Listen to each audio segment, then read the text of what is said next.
தொடர்ந்து சத்துணவு ஊழியர் சாதிவாரி கணக்கெடுப்பை பொறுத்தவரை என்ன, இது ஒரு விஷயத்தை நல்லா புரிஞ்சுக்கணும். சாதிவாரி கணக்கெடுப்பை எவ்வளவு ப்ரொஃபஷனல் நாங்கள் நடத்துறோம் அப்படிங்கிறது தான் நாங்கள் சொல்லுகின்ற பேச்சுக்கான மரியாதைங்கண்ணா. இன்னைக்கு தெலங்கானா நடத்தி முடிச்சிருக்கிறாங்க, கர்நாடகா நடத்தி முடிச்சிருக்கிறாங்க, பீகார் நடத்தி முடிச்சிருக்கிறாங்க. ஆனா குறிப்பா பீகார் ஜாதிவாரி கணக்கெடுப்பு ஒரு பக்கம் விட்டுருங்க. கர்நாடகா ஹெவிலி பொலிட்டிசைஸ்ட். அவங்களால வெளியே டேட்டாவை கொடுக்கவே முடியல. கணக்கெடுப்பு நடத்த முடிச்ச ஏன்னா கேபினெட்டுக்குள்ள பிரச்சனை. லிங்காயத் ஒன்று சொல்றாங்க, எஸ்சி சமுதாயம் ஒன்று சொல்றாங்க, கவுடா சமுதாயம் ஒன்று சொல்றாங்க. ஏன்னா இவங்க அரசியல் காரணங்களுக்காக நடத்தப்பட்டது. அதனால பத்திரிகை நண்பர்களுக்கு என்னுடைய அன்பான வேண்டுகோள், அண்ணே நீங்களும் ஜாதிவாரி கணக்கெடுப்பு நடத்துவோம்னு சொல்றீங்கன்னா நாங்க எவ்வளவு ப்ரொஃபஷனலா அதை நடத்துறோம் அப்படின்னு நீங்க பாருங்கண்ணா. இது வந்து அரசியல் காரணங்களுக்காக அல்ல, இது ஒரு டேட்டா கலெக்ஷன், ஒரு மெத்தடாலஜி.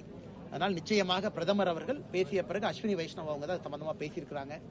இது ஒரு ப்ரொஃபஷனலாக நடத்தக்கூடிய ஒரு காஸ்ட் சென்சஸ்.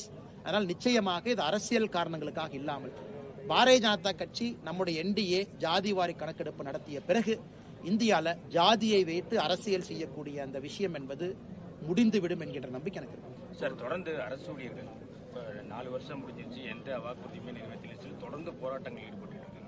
அந்த பென்ஷன் திட்டத்தை கொண்டு எதுவுமே இல்லைங்கண்ணா. செவிலியர்களுக்கு இல்ல, யாருக்கு இல்லைன்னு ஒரு 8 மாசம் பொறுத்துக்கணுங்கண்ணா. எத்தனை போராட்டம் நடத்துறாங்களோ 8 மாசம் அவங்க போராட்டம் நடத்தி தான் ஆகணும். இன்னைக்கு திமுகவை பொறுத்தவரை அரசு ஊழியர்களை தாஜா பண்றதா அதை தாண்டி வெளியே வந்த மாதிரி எனக்கு தெரியுது. ஏன்னா தாஜா என்கின்ற வார்த்தை ஏன் பயன்படுத்துறேன் அப்படின்னாங்கன்னா, பொய் சொல்வது தாஜா செய்வது. உண்மையால சலுகைகள் கொடுத்தீங்கன்னா அவங்களுக்கு உறுதுணையாக இருப்பது. ஆனா பொய் சொன்னாவே அது தாஜா. பொய்யை சொல்லி எலெக்ஷனுக்கு முன்னாடி தாஜா பண்ணி எலெக்ஷன் ஜெயிச்சு வந்துருவாங்க.